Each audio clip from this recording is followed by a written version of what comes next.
সবাই জানেন যে চারজন ইমামের মধ্যে প্রসিদ্ধ ইমাম হলো হযরতে নোমান ইবনে সাবেত ইমাম আজম রহমাতুল্লাহ আলাই।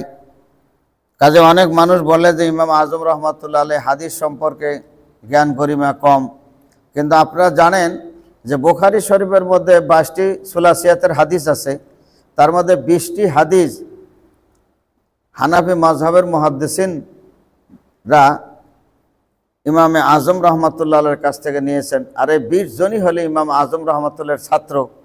তাহলে উনি এইভাবে জানলেন কেন? অনেকে প্রশ্ন করে থাকেন যে ইমাম আজম রহমাতুল্লাহের কাছে এই কোনো হাদিস নেই, এই বুখারীর মধ্যে ইমাম আজম রহমাতুল্লাহ কোনো রেওয়ায়েত নাই। আমরা বলবো যে ইমাম শাফি রহমাতুল্লাহ কোনো রেওয়ায়েত বুখারী শরীফের মধ্যে নাই, বুখারী শরীফের মধ্যে ওনার কোনো রেওয়ায়েত নাই, ইমাম আজমের নাই, ইমামে শাফি রহমাতুল্লাহ আলাইহিরও নাই। তবে ইমাম আজম রহমাতুল্লাহ আলাইহি হাদিস বিশারদ ছিলেন।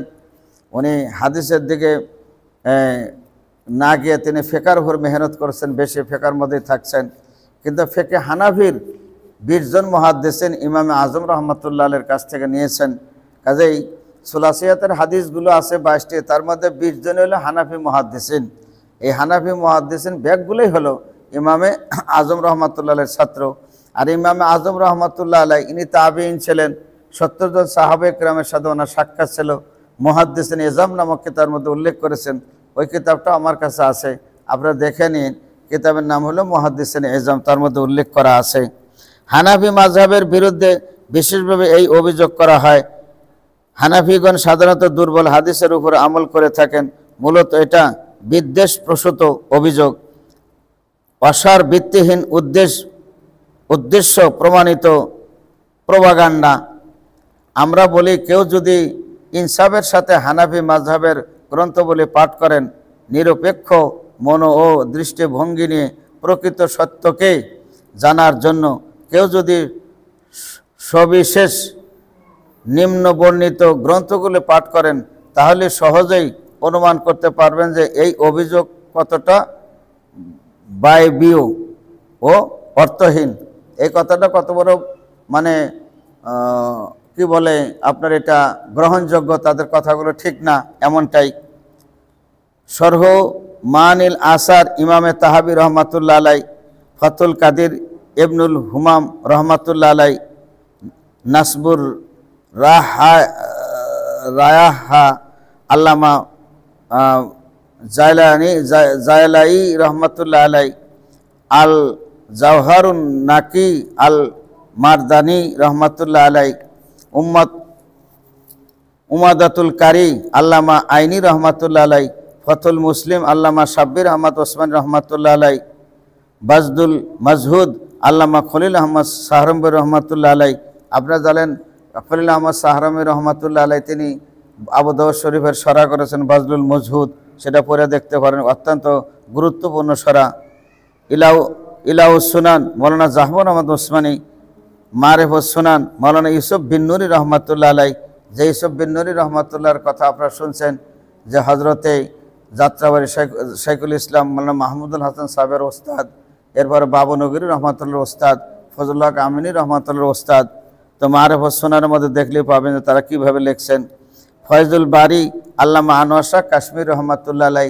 আর আনোয়ার শাহ কাশ্মীরি রহমাতুল্লাহ তো সম্পর্কে জানেনই যে তিনি এত বড় ব্রেনি মানুষ ছিলেন, যিনি একবার দেখলে তার 40 বছর মনে থাকতো।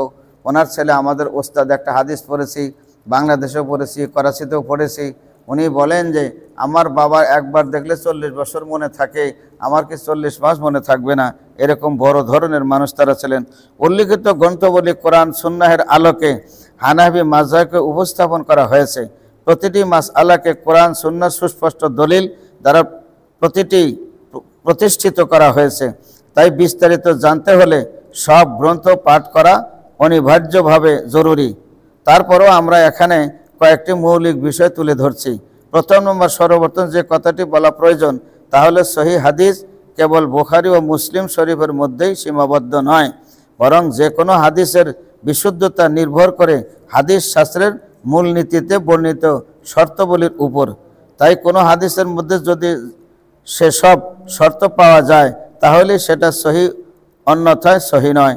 ইমামে বুখারী রহমাতুল্লাহ আলাই, ইমামে মুসলিম রহমাতুল্লাহ আলাই এছাড়াও হাদিস শাস্ত্রের শত শত ইমাম হাদিসগণ সংকলন করেছেন। তার উসুলে হাদিসের শর্তাবলীর বিচারে সেগুলো সহি হাদিস হতে পারে।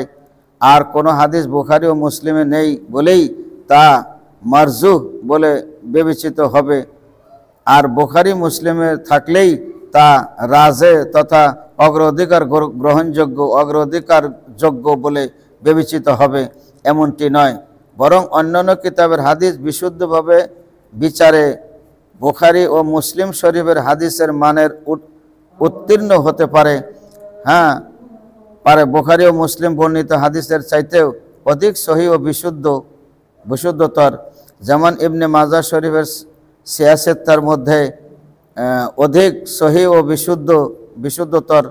যেমন ইবনে মাজাহ শরীফের সহি সিত্তার মধ্যে ষষ্ঠ স্থানের অধিকারী, অথচ ইবনে মাজাহর কোনো কোনো হাদিস এতটা উচ্চ স্তরের সনদে বর্ণিত হয়েছে যতটা উচ্চ স্তরের সনদে সেই হাদিসগুলো বুখারী মুসলিম বর্ণিত হয়নি। সুতরাং বুখারী মুসলিম বা সিয়াসেত্তার নেই বলেই কোনো হাদিসকে দুর্বল জয়ীফ বলে দেওয়া বৈধ নয়, বরং যে কোনো হাদিসকে বিচার করতে হবে হাদিস শাস্ত্রের মূলনীতির আলোকে। কাজে এগুলো বুঝে শুনে বলতে হবে, উলট পালট বললে তো হবে না। যিনি লিখছেন তাকে আগে দেখতে হবে সে কোন তবকার, কোন মাযহাবের বা কোন যোগ্যতার অধিকারী, সেগুলো দেখে বিবেচনা করতে হবে।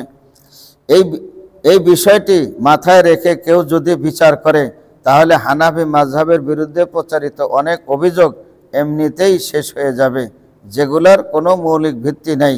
কাজে এই সমস্ত আবল তাবল কথা না বলে হানাফি মাযহাবকে বিশুদ্ধভাবে মনে করা, হানাফি মাযহাব আসলে একটা গ্রহণযোগ্য, হানাফি মাযহাবের যারা আমল করে তাদের আমলটা হয় আওফাক বিল কোরআন ওয়াল হাদিস, কোরআন হাদিসের মুওয়াফিক তাদের আমল হয়। সারা দুনিয়াতে প্রায় 250 কোটি মুসলিম, তার মধ্যে 150 কোটি হানাফি। কাজে বিবেচনা করা উচিত যে এতগুলো মানুষ এই দলের মধ্যে কেন আসলেন। কাজে এখানে বোঝা যাচ্ছে যেখানে শরীয়তের মূল নীতি, আসল ভিত্তি এগুলা হানাফি মাযহাবের মধ্যেই পাওয়া যায়। আর মাযহাব মানা এটা ওয়াজিব, মাযহাব মানা এটা জরুরি। হযরত আয়েশা রাদিয়াল্লাহু তাআলা আনহাকে জিজ্ঞাসা করছেন, রসুল কি দাঁড়িয়ে পেশাব করছেন? কয় কখনো না। তখন উনি লাবালক ছিলেন, জানেন নাই, এটাও একটা মাযহাব। অথচ রসুল দাঁড়িয়ে পেশাব করেছেন, হাদিসের মধ্যে আছে, কোনো কারণেই করেছেন। সেগুলো আপনারা ওলামা একরাম যারা আছেন তারা পড়ান, তারা তো জানেনই। অন্য লোকজন যারা আছে তারা বিভিন্ন জায়গায় হয়তো শুনে থাকতে পারেন। এরপরে হজরতে আমিরে মাবিয়া রাদিয়াল্লাহু তাআলা আনহুকে জিজ্ঞাসা করেছেন, রসুলকে আকাশের সফরে গিয়েছিলেন? কখনো না। কারণ তিনি তখন অমুসলিম ছিলেন, যার কোনো ওনার কোনো কথার দাম নাই। এটাও একটা মাযহাব। মানুষের মূলনীতি, মানুষের চলাফেরা, মানুষের কার্যকলাপ, এটা একটা মাযহাব। কারণ এটা মনের মানুষ তো জানে এসে কোনো একজন গাইডেন্সের দরকার। গাইডেন্স না থাকলে সে দিন ছাড়া হয়ে যাবে। এই জন্য আমাদের ওলামায়ে হাক্কানির মধ্যে পীর মুরিদের কিছু মাসআলা আছে, পীর মুরিদের কিছু বিষয়বস্তু আছে, এগুলা থাকলে মানুষের দিক নির্দেশনা পায়। কাজে এগুলাকে মেনে চলা জরুরি, লাজেম। কাজে মানুষের কথা শুনে লাইনচ্যুত হওয়া ঠিক হবে না। আল্লাহ আমাদেরকে সহি আমল করার তৌফিক দান করে। সকলে বলেন আল্লাহুম্মা আমিন।